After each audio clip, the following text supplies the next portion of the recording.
What's up, you beautiful collectors? This is the one and only Optibotimus coming at you with another video review. And on today's episode, we're going to be taking a very special look at, and I cannot say it, Haoyu toys.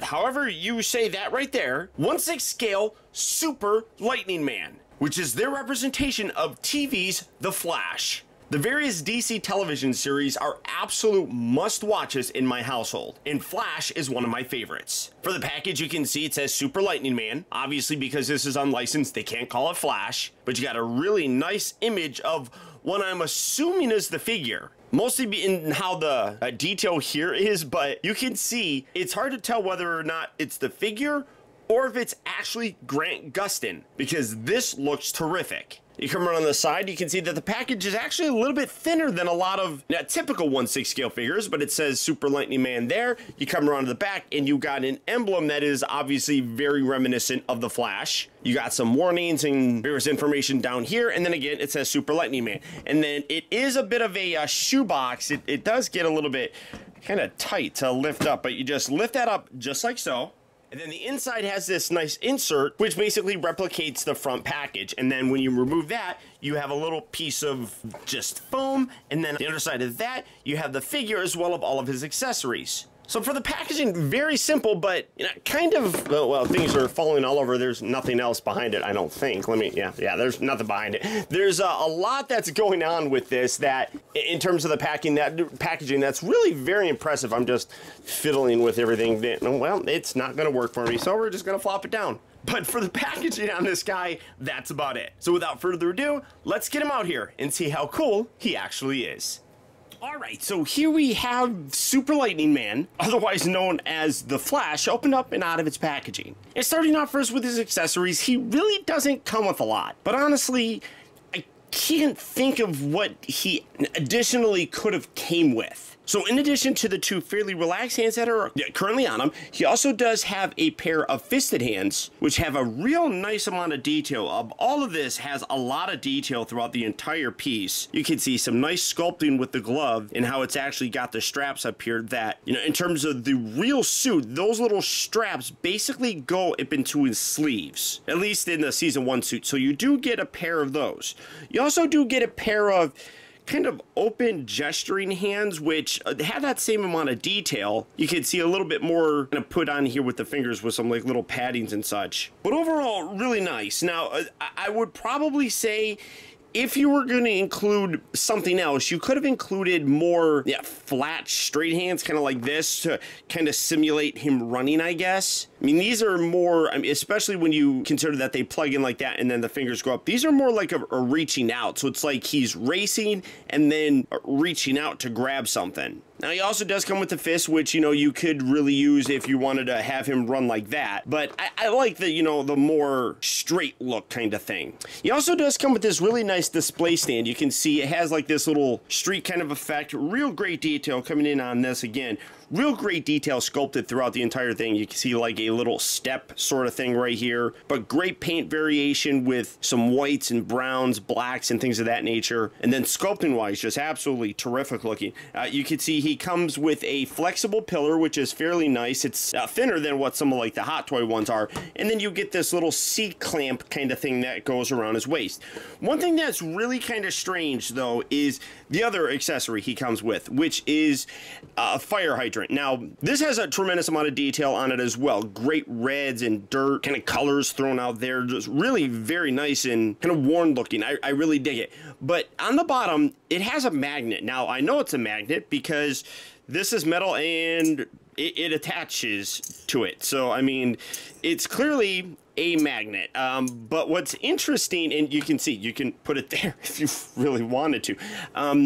You would imagine that there would be something in the actual base that has metal in there that it would attract to. And I can't find anything. I'm like moving it all around and I don't see anywhere. Now, there are plenty of flat spaces on here, a little bit of foam left over.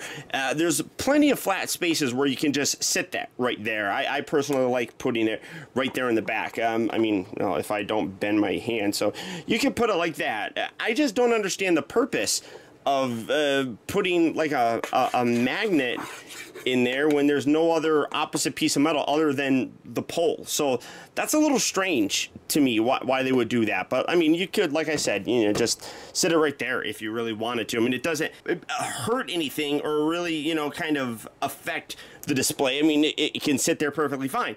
I just don't understand why they put it there. So that's a little bit weird to me. But coming to take a closer look at the figure, this is where everything really shines. Now, like I said, accessory-wise, I honestly don't know what else you could include. Maybe a lightning bolt or something, because he can hurl lightning bolts, but even that seems like a little strange. But so while the accessories are a little bit lacking, the figure itself is really quite impressive. I mean, coming in to take a closer look at the actual portrait itself, this is absolutely spectacular. I mean, that really does look like Grant Gustin. I'm absolutely amazed by it. I mean, as I said, this is a third-party representation, so it's unlicensed, but the sculpting on this is just phenomenal. One part that I did have a problem with, because these little pieces, as you can see, kind of stick out. When he's inside the foam, you could see just how kind of long this little piece is. Unfortunately, mine on this edge got a little snagged and it did snap off. It doesn't look all that bad. You can see there's a little lip that still comes back, but I obviously do like that a little bit more, and I can kind of see that there's still some more little foam pieces in there. So just pull that out. You got that little, no, you can't see it, that little foam piece right there. So just get that out of there. But that's what happened on that side. So that's a little unfortunate, but the rest of the sculpting is absolutely amazing. Great variation in the actual paint itself. You can see it's a nice red, but it does have some like kind of black tone throughout it to give it a little bit darker of a look. Of course, you got the little lightning bolts sculpted in his helmet coming around to the back of his neck. And then you look at the actual costume itself, and again, really quite impressive. But you can see it has a very kind of faux leather. I don't think it's real leather, but it's a faux leather kind of material throughout it. And then you have some nice stitching and regular material for like the arms and such. Now, part of the suit is a little bit different. These little pieces, looking at the actual suit from season 1, that does come across a little bit more. So it's not 100% accurate, but it is pretty darn close. And if you don't look at stills from the TV series, you're never going to notice that. I just did to kind of see how accurate this looks. But you got those nice little gold lightning bolts right down here. You got his little belt buckle, which can be sort of manipulated around. You come around to the back. Again, those nice pinstripings kind of carry throughout the entire suit. Really nice reflective gold material. You got the little lightning bolts down here. You got his little padded butt. And then you come down to the legs again, and you can see that basically what it did was it created a lightning bolt coming down his leg. So that's where you can see like this should be shifted over a little bit more. But again, you got that pinstriping, you got the mixture of different materials right here with like the full leather and then the regular material all the way down, even to the little knee pads look great. His boots, I would probably say that the gold on here, while it looks okay, does look a little bit kind of just custom, I guess. I mean, it's kind of bumpy looking. You can see a little scuffage right there on that one. It's not as, I guess, clean looking. It looks very amateurish, but it's not bad by any stretch of the imagination. It's not a deal breaker.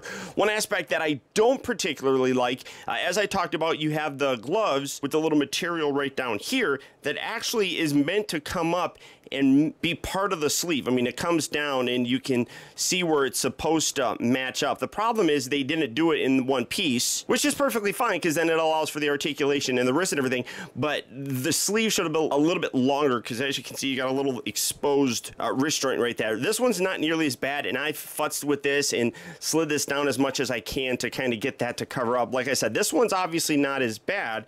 This one, though, you definitely notice it. Again, it's not a deal breaker, but that's something that, you know, in terms of the overall final polish, I would have liked to have seen that fixed up a little bit. But the rest of it is just absolutely terrific. I mean, really, the costume absolutely impresses me with how it looks. And then, like I said, the likeness is just dead on. The only way that they could have gotten this better, I honestly think, is if they gave him just an unmasked head. Overall, absolutely gorgeous. Unfortunately, though, as great as the suit is, it does really restrict a lot of his articulation. Starting up here for the neck, you get a nice rotation with it. It moves up and down very nicely. Good range of motion with that. The actual ball joint down is down here at the lower section, so you get a really good posability with that actual head. The shoulders move out to about there, but you start feeling the restriction of the actual suit. So it can rotate, and then there's a bit of an armpit joint that moves forward and back, and you do want to make sure that you shift this all the way up, because you can, as you can see, have the shoulder kind of droop, or you can have it pointed up a little bit more. It gives them a little bit more of that actual actor sort of look. And then rotation is really very limited. You can't even really rotate the actual costume to get them to move further. I suppose if you took your time, you probably could do it, but right out of the box, you're not getting a ton of articulation there. He does rotate at the bicep, but again, really stiff in terms of that range of motion. The elbows do rotate up to about 90 degrees or so. Again, when you do it though, it then starts pulling the sleeve back, exposing the actual wrist joint a little bit more. So then you'd have to kind of shimmy it down just to kind of cover that up. It is a little unfortunate, but I think that the way that they did the suit, I don't think there's any way they would have been able to really avoid that. And I honestly would prefer a much more accurate looking suit than them cheating or anything. He does have a bit of a upper diaphragm joint. I can't really tell. I mean, he does feel like he's got a waist joint, but again, all very tight around here, but you can get a little bit of range of motion here with the actual body. And then the hips, again, very restrictive about there, but then you can see it falls right back. So well, that one's not nearly as bad, but this one, and you can kind of see how it's cut here. So it might have something to do with just the fit of the pants, whether or not they're actually scooted up as much as they should be. There's a little thing right here. I don't know what that actually is. It feels like a little bumpy thing right here in his thigh, so I don't know necessarily. He does bend here at the knee about there. It does kind of feel like it's a double joint, but you're not going to get a lot of range of motion really with it. And then the ankles, there is no pivot side to side, forward and back. It does rotate. You got a little zipper thing around the side. So he is definitely very limited in terms of his articulation, and that is a bummer. But for me, I'm quite content with getting him kind of just standing there like that. I mean, he is the Flash, so I know a lot of people are going to want to put him in a very dynamic running pose. But for me, just having him stand there, I think he looks really cool, and for me, it works. But as you can see, though, utilizing the dynamic stand that is included with the base, you can actually pull off a pretty decent run pose for him. Now, obviously, I'm not a very good poser, but if I took my time, I really could, I'm sure, get it looking cool. And I'm sure many of you collectors out there could do a much better job than me. But overall, I am absolutely impressed with this figure. As I said, it's a third party, so I didn't necessarily expect it to be that great. But I felt that of the couple different unlicensed, Flash-related figures that were out there, this was the best looking. And I absolutely still believe that. There are a few bits on it that I feel could have been, smoothed out a little bit in terms of the presentation, but all in all, I love this guy. And the other really impressive thing is the price. I got this from KG Hobby for a little over $120. Shipping was like another 25 or 30 bucks or something like that, so for about $150, I was blown away by this figure. I mean, I don't know if there's ever going to be an official 1/6 scale version of the Flash.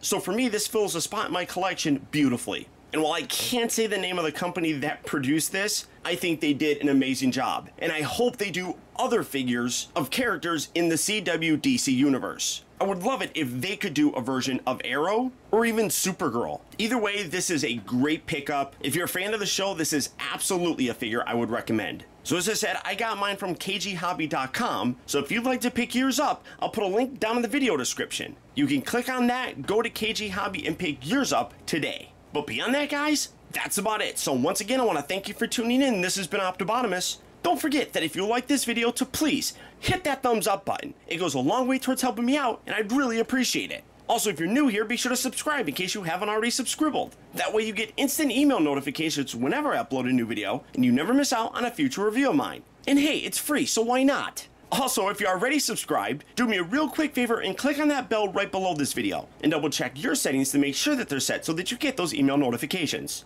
And as always, until next time, be excellent to each other.